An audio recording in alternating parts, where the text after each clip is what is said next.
Gracias amigos por continuar con nosotros y en esta semana en la que muchos centros educativos pues celebran la semana de la apreciación docente justamente, pues nosotros tenemos que hacer esta mirada introspectiva, conocer de primera mano pues cuál es la realidad real, como dicen los jóvenes de hoy en día, la realidad real de la situación docente en el país. Se habla un montón de que el tema educativo, el sistema educativo de la República Dominicana, tanto en el sector público como en el sector privado, tiene principal peso en el rol que juega el docente y por consiguiente, desde hace ya varios años se ha estado echando esa mirada reflexiva a la formación del docente, pero ¿qué se ha logrado cuando pasamos balance desde aquella normativa en 2015 al día de hoy, 7 años más tarde? ¿Qué se ha podido lograr con la profesionalización de los llamados a formar los docentes? Pues nosotros tenemos el placer de una vez más conectar con nuestros amigos de Educa. Marigracia Aquino, responsable del área de investigación y desarrollo de Educa, está con nosotros por la vía remota, a quien agradecemos desde ya el favor de esta conversación. Marigracia. No escuchamos a Hola a Marigracia. todos. Ahora sí. Carla Heredia y el micrófono apagado. Muy buenos días a todos y muchísimas gracias de nuevo por invitarnos. Qué bueno, Marigracia, por responder de manera positiva siempre a nuestra invitación, a nuestro llamado, a esta conversación, que no es más que la responsabilidad que tenemos de ser la voz alternativa de la comunidad educativa y en esa mirada objetiva, debatiendo las ideas, pues hablar de educación a veces con los temas que no son tan simpáticos, ¿no? O a veces temas que son un poco incómodos cuando tú desnudas las carencias pese a muchos esfuerzos de todos lados. Pero realmente existen las carencias, Marigracia, después de que se hiciera esta reflexión en torno a lo que se necesitaba en el sistema educativo con la formación de los docentes. ¿Estamos todavía en crisis? Bueno, esa es una pregunta muy importante donde hay algunas piezas de la información que nos falta. En el 2015, como tú bien lo mencionaste, se hizo esta normativa que lo que buscaba era mejorar el perfil de los egresados de la carrera de educación. Y una de las partes más importantes es que se creó un programa de excelencia, de excelencia docente, Docente. y este contaba en primera instancia que tenían que pasar dos pruebas, una prueba, la prueba POMA y la prueba de aptitud académica, que esa la hace el College Board, que no es una prueba de aquí de República Local. Dominicana. Entonces, en esta prueba, la realidad es que no todos los participantes logran pasarla. Según las estadísticas del MESID de entre 2016 y 2019, apenas el 48% de los 105.000 aspirantes a la carrera de educación aprobaron la POMA, y de estos solamente un tercio pasa a tomar la prueba de aptitud académica, la PAA. Es decir, que solamente en esos 4 años, solamente 9.000 candidatos lograron pasar allá a la parte final, de que es entrar a la carrera de educación. Entonces, el año pasado hubo una movida por parte sobre todo de las universidades, que se estaban quejando de que como muy pocos estudiantes logran pasar ambas pruebas, entonces se estaba mermando la matrícula de educación, y que ellos exigían que se tenía que revisar. De forma concreta, ellos pedían que se quitara la PAA, que es esta prueba internacional, y que se hiciera una versión local y que se mejorara la POMA. Entonces, esto porque ellos estaban pidiendo de que esa prueba, al haber tan pocos estudiantes que pasaban, ellos tenían una reducción de la matrícula en su universidad, y entonces ellos estaban incluso considerando cerrar la carrera de educación. Ahí hay que hacer una aclaración, y es que, por ejemplo, la UAS, que tiene un alto número de egresados de la carrera de educación, no ha sido incorporado a este programa especial, que lo que busca es que en primera instancia tengamos ingresados a la carrera de muy buen perfil y que después ya cuando egresen, pues obviamente tengan un perfil alto. Entonces ahí hay una incongruencia porque Claro. la UAS, que es una universidad autónoma pero pública, ni ella misma cumple lo que el propio MESID ordena. Entonces, con toda esa discusión que hubo el año pasado, en 2021, al final se quedó igual la normativa. Incluso el propio sindicato de profesores exigía que se mejorara el proceso y no que bajaran la vara, ¿no? Que dejaran hacer una prueba más fácil para que entraran más personas a la carrera de la educación. Y desde Educa, lo que nosotros siempre hemos abogado es eso mismo también, que se mantenga y que se siga fortaleciendo los procesos, nunca bajar la vara para simplemente poder rellenar números.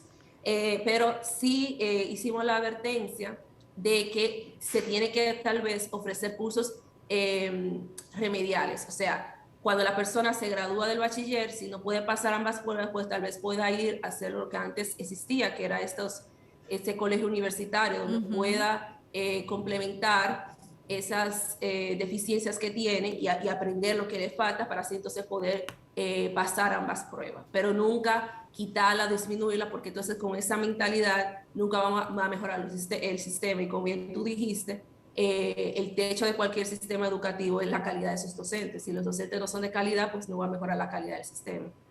Claro, justamente por ahí interesante comenzar, porque tú has dicho cosas muy fuertes entre que el el centro de formación superior privado, el conglomerado de centros de formaciones privados, pues obviamente están velando por sus propios intereses particulares, los que responden al bolsillo, a la, ¿verdad? A la canasta común de estos centros de educación superior.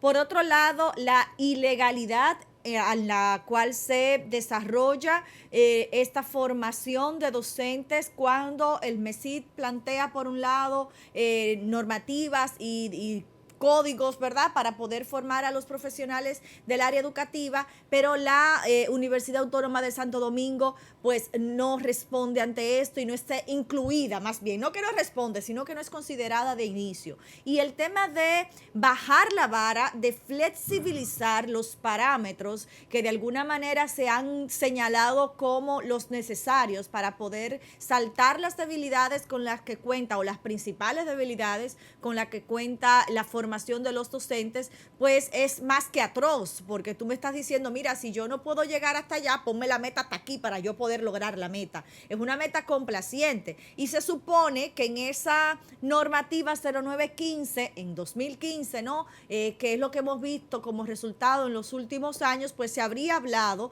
de que se deberían estar consiguiendo gente más talentosa para que ingrese al sistema docente, que es de lo que tú planteas, ese filtro para que realmente ingresen lo que tienen que ingresar, para que los docentes pues puedan desarrollar sean mejores instructores y que se puedan garantizar que esos instructores brinden de forma consistente a todos los niños del sistema lo que el sistema necesita.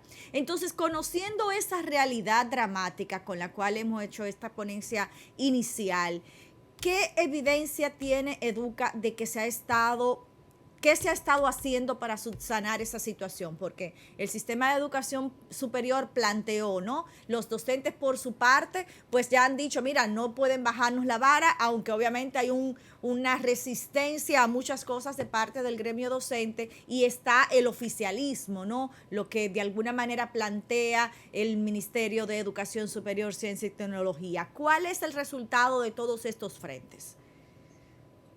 Bueno, lo que sí ha pasado a través de los años es que esta dificultad para poder entrar a la carrera de educación ha llevado realmente a una disminución, utilizando este programa especial de excelencia docente, que es el que está avalado por la normativa, o sea, las carreras de licenciatura de educación que está con esta normativa, que sigue la normativa, pues ha disminuido el número de aplicantes. Prefieren irse por otras universidades que no siguen la normativa, obviamente, Por ejemplo, en el 2016, que fue el año siguiente cuando empezó la normativa, 1.200 evaluados tomaron la primera prueba, que es la PAA, que es esta prueba internacional, y luego en el 2017 se disparó a 14.000, pero a partir de ese año ha disminuido año tras año, de 8.000 en el 2018, 5.000 en 2019, y entonces hay una realidad, y es que se hace menos atractiva la carrera de educación cuando las personas sienten como que es muy difícil poder entrar ahí. Entonces, o deciden no estudiar educación, o si deciden hacerlo, pues lo hacen a través, por ejemplo, de la UAS, que no exige pasar esos exámenes para poder entrar a la carrera. Sin embargo, tengo que resaltar que la matrícula de la carrera de educación ha ido aumentando año tras año de manera rápida cuando comenzaron a aumentar el salario de los docentes. Por ejemplo, en el 2013 creció un 15%, 2014 un 12%, 2015 un 40%. Entonces, cuando se aplica esta normativa, ahí comienza a disminuir el ritmo de crecimiento de la matrícula de la carrera de educación, de la licenciatura en educación. Y eso va a tener consecuencias en el largo plazo, en el sentido de que, sí, por ejemplo, ya en el 2019, el número de estudiantes en que entraron a la carrera de la licenciatura fue un 6.4% inferior que en el 2018. Entonces, si la tendencia se continúa, entonces vamos a tener menos docentes entrando a la carrera de educación. Y entonces, la queja que a muchos equipos de gestión, sobre todo en las escuelas públicas, incluso también los colegios privados, de que hay déficit de docentes, se va a hacer cada vez más evidente a través de los años. Entonces, no tenemos evidencia de que el Ministerio de Educación haya hecho un programa remedial. Es decir, si por ejemplo, una realidad es que si el estudiante se graduó del bachiller sin haber por ejemplo, sabemos que en el 2020 y el 2021 los bachilleres se graduaron sin pasar las pruebas nacionales. Se graduaron con sus deficiencias. Entonces, cuando tienen que tomar la prueba PA, que es la primera, la mitad solamente logra pasar. Entonces, una forma de remediar esto es obviamente darle clases complementarias. Y no tenemos evidencia de que el Ministerio de Educación haya hecho esa parte. Y entonces, bueno, eso hay una tarea pendiente del ministerio, porque no solamente puede estar pensando en el corto plazo, de rellenar vacantes que necesitan, ahora tiene que pensar en el mediano y largo plazo, porque ya incluso se está notando ahora de que tienen menos aplicantes, porque hay una dificultad para pasar dicha prueba. Y hay que resaltar que la solución, vamos a decir, como el escape que ha tenido el sistema, es que entren a través de universidades como la UAS, que no sigue esta normativa. Y esa no puede ser el mecanismo, porque después tal vez esos estudiantes no se gradúan con todas las competencias, entonces van a tener mayor dificultad para entonces pasar el concurso de oposición. Sí. Y de igual forma tampoco en el concurso de oposición podemos bajar la vara. Justamente eso que planteas, Marigracia, me lleva a una reflexión. ¿Qué tanta rotación puede haber en la oferta laboral de los docentes? Porque si yo este año me llamo Ministerio de Educación, Sistema de Educación, y ocupo las vacantes que tengo disponibles en el sistema, y tengo un grupo de candidatos que, de hecho, por ejemplo, este año yo evidencié que necesitaba 19,000 candidatos y cerca de 30,000 lograron aprobar las pruebas necesarias para estar en el banco de elegibles. Entonces, el próximo año se supone que yo tengo ese excedente de cerca de 10,000 en el banco de elegibles. ¿Cómo es la realidad año tras año para la oferta laboral docente, que hace necesaria que cada vez más nosotros estemos poniendo, digamos, midiendo la cantidad de postulantes a las carreras de educación? Esa es una excelente pregunta y ahí tenemos cierta debilidad en términos de la información. Sobre todo sobre qué docentes realmente están en el aula, porque hay docentes que por diferentes razones no están trabajando directamente en la escuela, tal vez están en la nómina, aparecen como empleados del Ministerio de Educación, pero están trabajando en un distrito o están de licencia. Entonces, una cosa es lo que nos dice la nómina, que esa es una información que nosotros podemos verificar, y otra cosa es lo que realmente pasa en las escuelas, donde ¿verdad? Falta algún tipo de docente. Entonces, el Ministerio de Educación, antes de obviamente hacer el concurso, hace su levantamiento y ahí entonces determina la cantidad de vacantes necesarias. Entonces, lo que podemos ver en los datos es que aproximadamente se contratan, por lo menos durante 2012 y 2019, se contrataron entre 4.000 a 10.000 docentes cada año, ya de forma contratada. Y entonces este año, bueno, hicieron un número realmente sorprendente, ¿no? 19.000 pasaron a la parte de plazas vacantes. Sería así, yo creo, muy importante poder hacer ese análisis ya más en detalle de la rotación, de cuántos realmente docentes necesitan el sistema.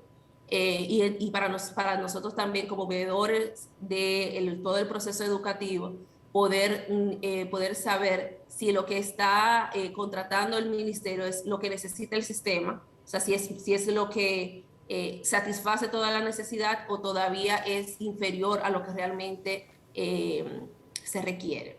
Entonces, ahí tenemos una debilidad en términos de la información.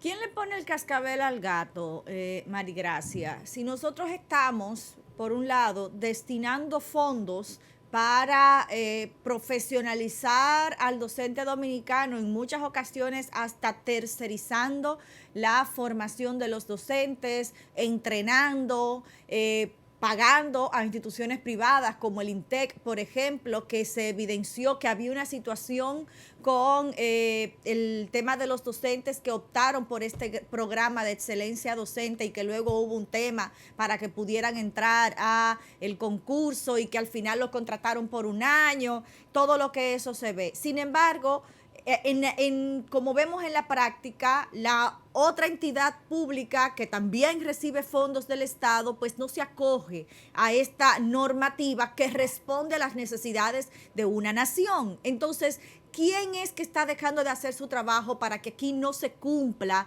lo que se ha hablado en el pacto educativo, lo que se espera a partir de la designación de un 4% para educación, lo que se espera cuando se destinan fondos extraordinarios para la formación de los docentes y cubrir los huecos que en la educación superior, en las universidades, no se logran? Ahí yo creo que la respuesta es la responsabilidad de todos. O sea, nosotros como Estado Dominicano somos responsables de todo el resultado del sistema educativo. Por un lado, el Ministerio de Educación es el encargado de la educación inicial, primaria y secundaria, y los bachilleres son los que entran a las carreras de educación, los bachilleros dominicanos. Entonces, si ellos ya vienen con debilidades, pues obviamente el nivel inicial que va a recibir el docente universitario cuando los recibe va a ser un nivel bajo. De igual forma, el MESIT es la autoridad en el mercado de educación superior. Entonces, sí, el MESIT tiene todo el poder de doblar el brazo, por ejemplo, a universidades como la UAS y decirle, tú no vas a seguir recibiendo más profesionales, vamos a decir, para el próximo cuatrimestre, si tú no te acoplas a la normativa 0915. Y entonces la UAS, bueno, no tendrá de otra que hacerlo o hacer algún tipo de reajuste. De igual forma, hay que reconocer de que si ya los estudiantes nos vienen, y volvemos a recalcarlo, con esta deficiencia, nosotros, los estudiantes ya que son bachilleres, nosotros tenemos que buscar una solución, porque lo que no queremos es que disminuyan los aplicantes a la carrera de educación. O sea, queremos que haya muchos aplicantes para nosotros poder escoger a los mejores de los mejores, no escoger, bueno, si me vinieron esto, déjame coger a los que me vengan porque tengo que rellenar las vacantes. Y las mismas universidades tienen que continuar ese compromiso de seguir fortaleciendo y mejorando su sistema, su formación docente. Y ahí yo creo que también el MESID juega un papel muy, muy importante en ofrecer incentivos a las universidades. Por ejemplo, aquellas que logran atraer mayor cantidad de docentes y sobre todo que sus egresados sean de mejor calidad, pueden recibir más becas para poder financiar la educación de sus egresados y, por ejemplo, pueden recibir más fondos de investigación. Y con todo ese conjunto, o sea, ambas instituciones, tanto el MESID como el MINER, juegan un papel muy importante. Y sobre todo el MESID, porque el MESID es el que ha permitido esa flexibilización de algunas universidades. Y es una normativa del propio MESID, lo cual es todavía más incongruente. Una inobservancia de los propios protocolos y normas que han dado el resultado, son el resultado se supone, ¿no? De un análisis, de una introspección, de una reflexión de lo que nos ayuda a hacer mejor nuestro trabajo. Y justamente en ayudarnos a hacer mejor nuestro trabajo, hay dos cosas que hay entendidos en la materia educativa que se han decantado por esas opciones. Uno, y es el hecho de que se puedan importar talentos docentes que de alguna manera den un giro, ¿no? Que sean los encargados de cambiar una generación. Tú estás hablando, Marigracia, de que lo que nosotros estamos recibiendo de la educación preuniversitaria, pues ya viene con deficiencias, y hacer ese filtro con estas pruebas especializadas para que los mejores de los mejores entren a la educación superior en las materias las licenciaturas de educación, pues se hace necesario. Pero de ahí para abajo, ¿qué pasa? Todavía tenemos que seguir formando a esos docentes que van a formar a esos alumnos para que egresen. O sea, es un círculo, definitivamente. Entonces, la importación de talento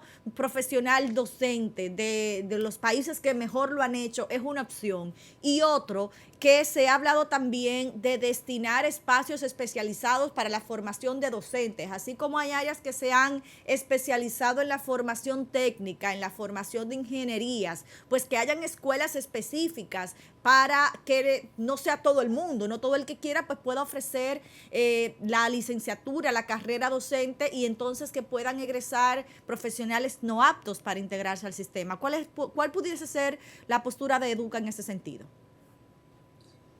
Esas son alternativas interesantes, y obviamente todas esas hay que contextualizarlas al mercado y a la situación local.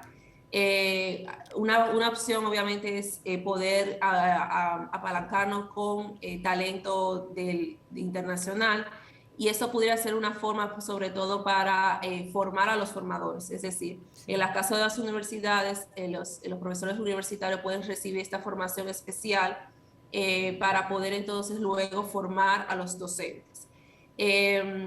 Pero siempre es importante también preparar y dejar preparados a los profesores universitarios de la carrera de educación. No siempre todo depender de traer profesores del extranjero para entonces formar a los estudiantes de educación. Sería mejor utilizar ese talento extranjero para preparar mejor a los profesores universitarios, darle formación adicional, y que entonces ellos, como que son los que viven aquí y son los dominicanos y entienden el contexto dominicano, puedan entonces formar mejor a los estudiantes de la carrera de educación. Esa es una opción válida, y siempre todas esas alternativas buenas, utilizar los mismos recursos que ya existe en la República Dominicana, y dejar listo ese capital humano en la República Dominicana. Bien, bueno, pues definitivamente, Marigracia, seguimos teniendo mucha tarea pendiente, el tema del sistema educativo, el sector público, el sector privado, siempre van a ser, digamos que un talón de Aquiles, ¿no? Para el desarrollo de nuestra nación y seguirlo viendo de frente. Se ha hablado durante muchos años de dignificación del docente, de mejores salarios, de un mejor sistema de salud para los maestros, de la profesionalización de los maestros. Sin embargo, parece que todavía tenemos muchos temas burocráticos, ¿no? Que pese a que muchas de esas conquistas ya se celebran y se aplauden, pues de momento el sistema en sí, como nos manejamos como nación, todavía pone zancadillas, ¿no? Para que todo esto pues pueda empezar a dar resultados reales, prácticos y que no sean en tan largo tiempo. Sí, definitivamente. En el caso del salario, así no ha sido manejado de la forma más idónea que impulse la mejora de la calidad educativa. Ha sido más para mejorar la dignificación del docente, que todos sabemos que los docentes en el 2012 tenían un promedio salarial de 22,000 pesos. Eh, perdón, 26,000 pesos, y ya en el 2020, pues de 57,000 pesos, o sea, prácticamente se ha duplicado, Duplicado. su salario, pero ha sido un aumentos o sea, por mejorar en las condiciones económicas al docente. Pero uno como empleado sabe que porque te aumente tu salario, eso no te va a hacer necesariamente mejor empleado. O sea, si a Claro. mí o a cualquiera que esté escuchando esto le duplican el salario mañana, tú no necesariamente vas a cambiar tu comportamiento. Ahora bien, si te dice, te duplico el salario mañana si logras tales objetivos en el día de hoy, entonces ahí la persona va a orientar sus actividades a lograr esos objetivos. Eh, pero entonces solamente estamos buscando que todos los docentes ganen igual, o sea, que los de primaria ganen como los de secundaria, que no haya ningún tipo de diferenciación entre el docente que trabaja además, que es de mejor calidad, con el docente que hace mucho menos esfuerzo y no le importa prepararse, como si el docente de mejor calidad que constantemente está formándose y quiere hacer maestría y constantemente está haciendo cursos. Entonces, el salario, si lo queremos emplear para hacer un sistema de incentivos, necesitamos que atar ese salario, ya que ya los docentes ganan por encima del promedio de un universitario graduado que trabaja a tiempo completo, pues ya los siguientes aumentos tienen que estar atados a incentivos. Por ejemplo, como su nivel de preparación. ¿Okay? Si el docente logra un nivel de conocimiento del currículo de tal nivel, pues entonces lo podemos considerar un docente de excelencia y ese se le puede aumentar el salario. Si el docente logra evidenciar mejoras el aprendizaje de los estudiantes, también. Sí. Y eso yo creo que es algo que también desde Educar nosotros abogamos, y es que la evaluación de desempeño docente no solamente sirva para mejorar el salario de los docentes, sino que sirva para, sobre todo, para mejorar la política de formación docente. Claro. Eh, Debemos recordar que en el 2017 se hizo una evaluación de desempeño docente, pero esa evaluación solamente consideró para determinar el bono permanente que se le dio al docente, observaciones de clase, la evaluación de la planificación y el ejercicio del rendimiento profesional, muchas cuestiones relacionadas con la opinión, la autoevaluación del propio docente, la evaluación que le hacía el director al docente, observaciones. Y la única parte que sí era más objetiva era la planificación, la evaluación de la planificación y cómo llenaban el registro, pero no nos dice nada de qué tanto sabe el docente del currículo nacional, ¿ok? Porque eso es lo más básico. Cuando a ti te Claro. contratan como docente, tú tienes que, y demostrarlo durante todo el tiempo, que tú dominas el currículo actual. Entonces, si nosotros sabemos esa información, vamos a poder diseñar programas de formación en las debilidades específicas que tiene el docente dominicano. No suponer que ellos todos necesitan un curso de informática estandarizado, donde hay incluso profesores de cuando ocurrió la capacitación tecnológica en el 2020, había profesores incluso de informática que estaban cogiendo ese curso básico de tecnología educativa y ellos claramente no lo necesitaban. Claro. Entonces, cuando tú haces una formación general, genérica, hay docentes que no la van a sacar provecho porque tienen un nivel tan bajo inicial de conocimiento y habilidades sobre el tema que se está dando ahí que se van a sentir frustrados y no le van a prestar mucha atención. Y hay otros que tienen un nivel tan alto que se van a aburrir porque ya ellos se saben eso y no le va a sacar el provecho. Los únicos que se van a beneficiar serían aquellos que tienen un nivel suficiente inicial para poder entender los temas y no conocen esos temas, entonces van a aprender esos temas ahí. Ahora, ¿qué porcentaje de esos representa el total de los participantes de la formación? Claro. Entonces, tanto en las universidades como el Ministerio de Educación a través del INAFOCAN, el ISFODOSU, cualquier institución privada que ofrece curso de formación, estamos trabajando a ciegas si no sabemos qué es lo que el docente que está ya contratado conoce del currículo nacional.